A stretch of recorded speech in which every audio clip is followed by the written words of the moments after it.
ဒီညီကို3ယောက်ဟာသူများ idea တွေကိုကူးယူပြီးဘီလီယံအထိချမ်းသာလာခဲ့ပေမဲ့ထောင်ထဲကိုတော့မဝင်ခဲ့ကြရဘူး။ဘာကြောင့်လဲဆိုတာကြည့်ရအောင်။1999ခုနှစ်မှာအမေရိကမှာ eBay ဘလောက်အောင်မြင်နေလဲဆိုတာမြင်လိုက်ရပြီးနောက်ပိုင်းသူတို့စဉ်းစားမိတာကဒါကိုဂျာမနီမှာလုပ်ကြည့်ရင်ဘာဖြစ်မလဲဆိုတဲ့အတွေးပါပဲ။အဲဒါကြောင့်ပဲ Orlando ဆိုတဲ့ကုမ္ပဏီကိုတည်ထောင်လိုက်ပြီးရက်တရာအတွင်း eBay ကိုဒေါ်လာ53သန်းနဲ့ရောင်းလိုက်နိုင်ခဲ့ပါတယ်။ဒီအရာကသူတို့ရဲ့ new view ဟာကရုပ်ရှင်ပြီးသူတို့ရဲ့အောင်မြင်မှုပုံစံဖြစ်လာခဲ့ပါတယ်။သူတို့တွေဟာအမေရိကမှာအောင်မြင်နေတဲ့ကုမ္ပဏီတွေရဲ့ idea ကိုဥရောပမှာအမြန်ကူးယူပြီးအဲ့ဒီ clone ကုမ္ပဏီကိုမူရင်းကုမ္ပဏီကိုပြန်ရောင်းတာသို့မဟုတ် stock ဈေးကွက်မှာ share ထုတ်ပြီးရောင်းတာမျိုးသူတို့ဒီနည်းကိုပဲအထက်ထက်လုပ်ခဲ့ပါတယ်။ group ကိုကူးပြီး CDD ဆိုပြီးလုပ်ခဲ့တာအစရှိရဲ့ဒီလိုမျိုးလုပ်နည်းတွေကိုဒါဇင်နဲ့ချီအောင်မြင်အောင်လုပ်ခဲ့ကြပါတယ်။အော်ဆရာကောင်းတာတစ်ခုကတော့ကြီးမားတဲ့ကုမ္ပဏီတွေကသူတို့ကိုအားရကျေနပ်ကြတာမျိုးဖြစ်တာပါ။ဒါဘာကြောင့်လဲဆိုတော့သူတို့ညီကိုတွေဟာဈေးကွက်အသစ်တွေဖွင့်ပေးပြီးလွယ်လွယ်နဲ့ဝယ်ယူနိုင်တဲ့အခွင့်အလမ်းတွေဖန်တီးပေးခဲ့လို့ပဲဖြစ်ပါတယ်။လက်ရှိချိန်မှာတော့သူတို့ညီကိုတွေဟာတယောက်ချင်းစီမှာဒေါ်လာ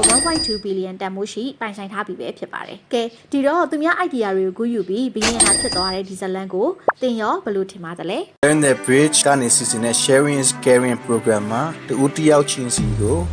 အကျိုးကျေးဇူးများရှိခဲ့လို့ရှိရင်လည်း